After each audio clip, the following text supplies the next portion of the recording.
This week in the life of William Shakespeare is the Ides of March. Yes, the ones where Caesar is warned about in the play Julius Caesar by William Shakespeare. But why are we supposed to beware the Ides of March? Let's find out right now on That Shakespeare Life.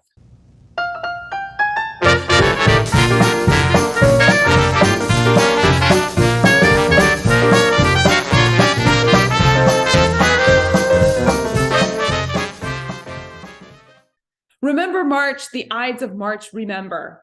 These fateful words Brutus speaks in Shakespeare's play Julius Caesar. Now, in the play, a soothsayer warns Caesar that he needs to beware the Ides of March, and throughout the play, there are references to the Ides of March. Ultimately, we find out that the Ides of March is the day of Caesar's death, and that's why we remember and beware of them today, is in remembrance of that event. But why did Caesar know this time of the month as the Ides of March? He wasn't obviously remembering his own death, to use that phrase, so there had to be some more history there. So here's what I found out. The name Ides actually comes from the Roman calendar, and it represents a phase of the moon. There were three phases: the calends, the nones, and the Ides, but calends is the beginning, and it's always the first of the month. Nones would have been the seventh day of a long month and the fifth day of a short month.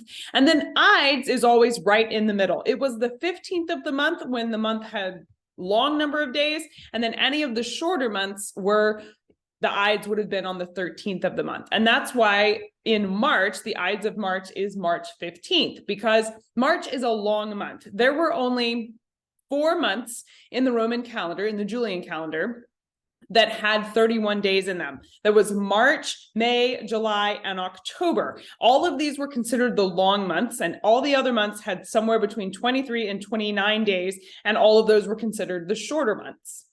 Interestingly, this calendar that all of this is based upon is the Julian calendar that Julius Caesar instituted and that the Ides of March is based upon. Now, when Shakespeare was writing this play, England was actually fighting with the rest of the country about not the rest of the country, but the rest of Europe, about not wanting to switch over to the Gregorian calendar. The Gregorian calendar got instituted in 1582, and all the way up until 1752, England did not recognize the Gregorian calendars. They were still following the Julian system.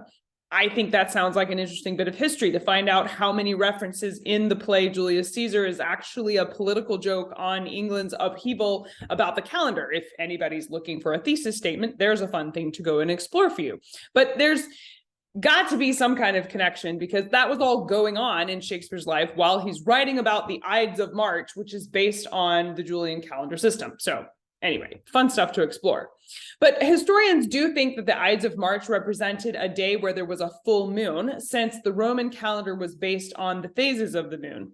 Now, in ancient Rome, the Ides of March was actually a festival day, a holiday for the Romans. It was dedicated to the Roman god Mars, and that is the god that the month of March is named after. Ancient Romans usually celebrated this day by holding a big military parade. So it would have been a big to-do for Julius Caesar, and it was like his death happened on a major holiday for Rome. So it was doubly horrible and tragic.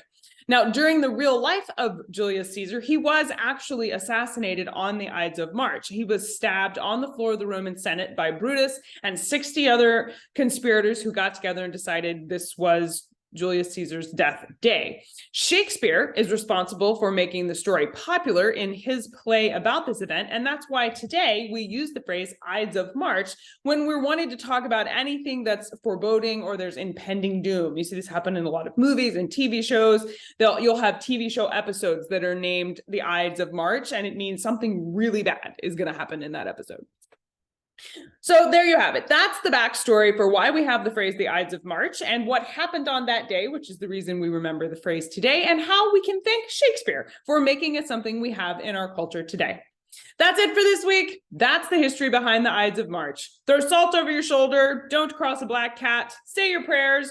Do whatever you got to do to ward off bad omens for the next week. And I'll see you next time right here on That Shakespeare Life.